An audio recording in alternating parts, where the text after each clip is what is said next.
مضل له ومن يضلله فلا هادي له وأشهد أن لا إله إلا الله وحده لا شريك له وأشهد أن محمدًا عبده ورسوله أما بعد فإن خير الحديث كتاب الله وخير الهدي هدي محمد صلى الله عليه وسلم وشر الأمور محدثاتها وكل محدثة بدعة وكل بدعة ضلالة وكل ضلالة في النار.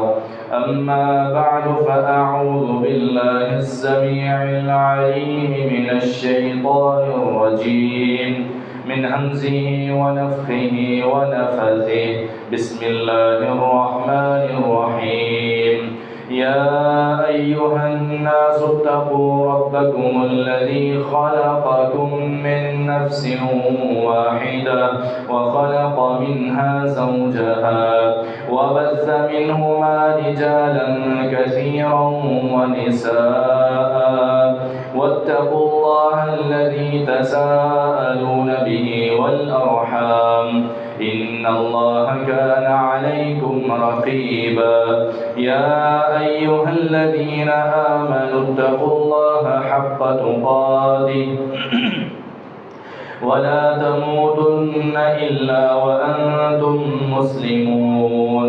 يا أيها الذين آمنوا اتقوا الله وقولوا قولا سديدا يصلح لكم أعمالكم ويغفر لكم ذنوبكم ومن يطع الله ورسوله فقد فاز فوزا عظيما.